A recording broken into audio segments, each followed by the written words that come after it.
وہ اللہ سے راضی اور اللہ ان سے راضی۔ صحابہ اکرام رضی اللہ عنہم و اجمعین، صحابہ اکرام جن کی زندگیاں شمع رسالت سے منور ہوئیں، ان کی پاکیزہ سیرت کا ہر پہلو اسوہ حسنہ، اسوہ رسول اللہ صلی اللہ علیہ وآلہ وسلم کی کرنوں سے منور ہے۔ اللہ سبحانہ و تعالی ان کے نفوس قدسیہ کو یہ عظیم مرتبہ بھی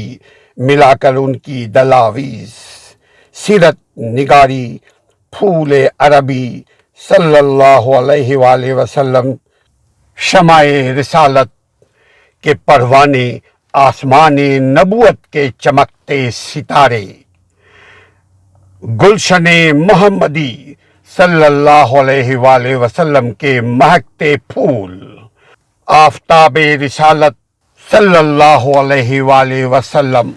صلی اللہ علیہ وآلہ وسلم کی جھلملاتی کرنیں، آغوش نبوی صلی اللہ علیہ وآلہ وسلم کی پروردہ ہستیاں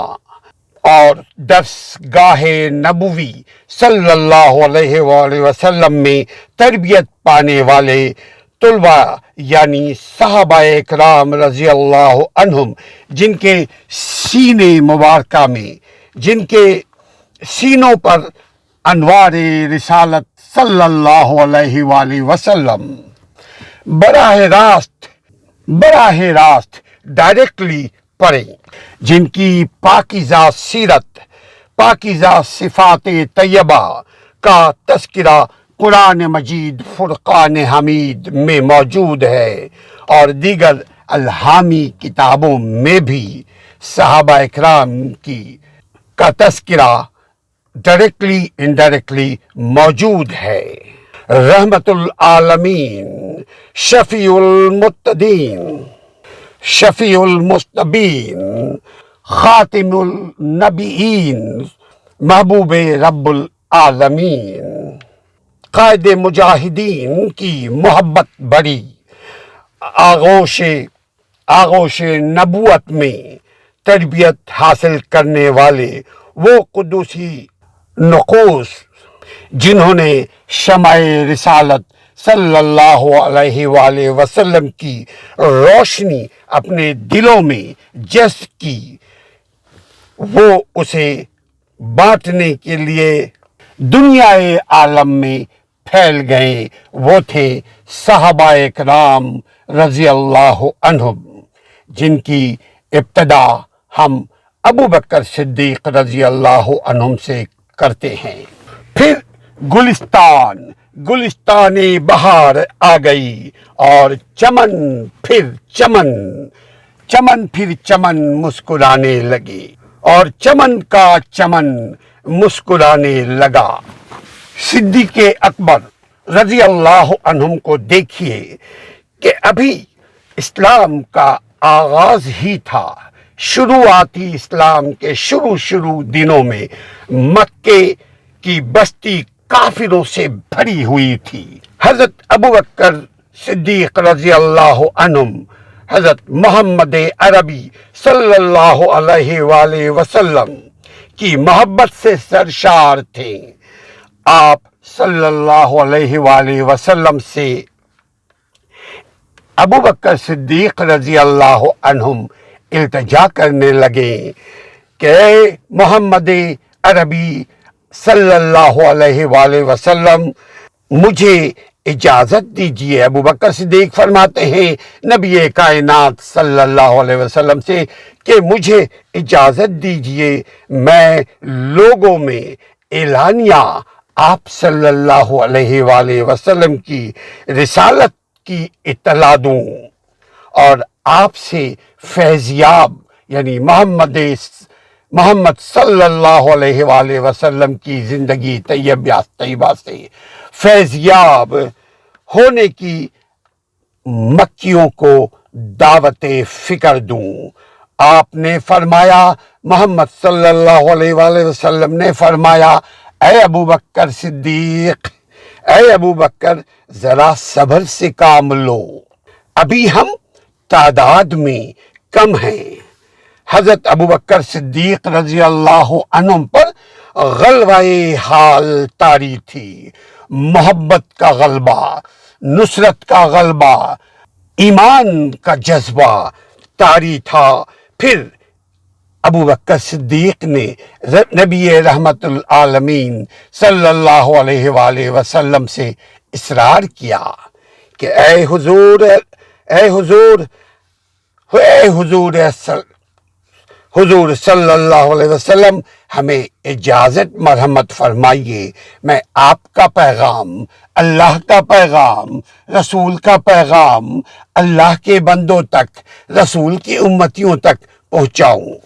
ابو بکر صدیق رضی اللہ عنہم جو ہی مسلم ہوئے، جو ہی ایمان لایا، جو ہی مومن کے پہلے قدم پر، پہلے سیڑھی پر چڑھے،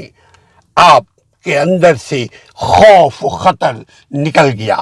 آپ کے اندر بس یہ مسلسل طاری تھی کہ کس طرح جتنا جلدی ہو سکے میں رسالت کا پیغام مکیوں تک پہنچاؤں، اللہ اور رسول کی طرف ان مکیوں کو، ان کافروں کو، ان مشرکوں کو دعوت حق دوں۔ حضرت محمد صلی اللہ علیہ وآلہ وسلم کے بعد پہلے خطیب حضرت ابو بکر صدیق رضی اللہ عنہم عالم اسلام میں طلوع ہوئے، جنہوں نے اللہ اور اس کے رسول اللہ صلی اللہ علیہ وآلہ وسلم کی طرف لوگوں کو بلایا، اپنی بات نہیں، اللہ کی بات کو اللہ کے بندوں تک پہنچایا، اپنی بات نہیں بلکہ اپنے دوست، اپنے رفیق غار صلی اللہ علیہ وآلہ وسلم کی رسالت کا شمع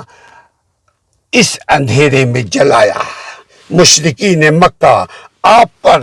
ٹوٹ پڑے جب دعوت حق، جب دعوت اسلام مشرکین مکہ تک ابو بکر صدیق رضی اللہ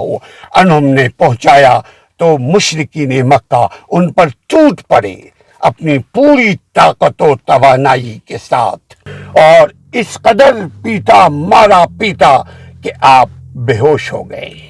انہیں میں ایک درندہ سخت، ہر دور میں کوئی نہ کوئی سخت گیر ظاہری انسان، جانور کا دل اور انسان کے بھیس میں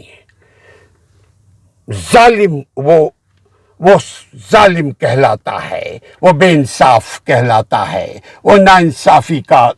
وہ ناانصاف منصف کہلاتا ہے۔ ہر دور میں یزید رہا ہے، ہر دور میں ابو جہل رہا ہے، ہر دور میں کانا دجال جیسی دجالیت یعنی صفافیت، یعنی صفاکیت، یعنی اسلام اور انسان کے خلاف ظلم بربریت کرنے والا دل ہر دور میں رہا ہے۔ آج بھی اگر آپ دیکھیں تو ایسے لوگ، ایسے بڑے طاقتور طبقے موجود ہیں جو دین کے خلاف، اسلام کے خلاف، امن کے خلاف، ترقی کے خلاف، انسانیت کے خلاف، انصاف کے خلاف، رحمانیت کے خلاف، احسان کے خلاف صف آرا ہیں۔ بہرحال ابو بکر صدیق رضی اللہ عنہم کو رتبہ بن ربیعہ نے ابو بکر صدیق کے چہرے پر بے تحاشا گھونسا، مکہ، لات، تشدد کے ساتھ مارا۔ آپ قبیلہ ابو بکر صدیق رضی اللہ عنہم کا تعلق بنو تمیم، قبیلہ تمیم سے تھا۔ آپ نے قبیلے کے لوگوں کو خیر ہوئی، ابو بکر صدیق رضی اللہ عنہم کے قبیلے بنو تمیم قبیلے کو جب خبر ہوئی کہ ابو بکر صدیق کے ساتھ عتبہ بن ربیعہ بدسلوکی کر رہا ہے، مار پیٹ کر رہا ہے، لہو لہان کر چکا، زخمی کر چکا، وجہ کوئی بھی ہو، تو وہ ان کے قبیلے کے لوگ دورے دورے آئے، مشرکین مکہ سے وہ کہنے لگے کہ چھڑا کر کہنے لگے حضرت ابوبکر صدیق بے ہوش ہو گئے ہیں، تم لوگوں کو کیا ہو گیا ہے؟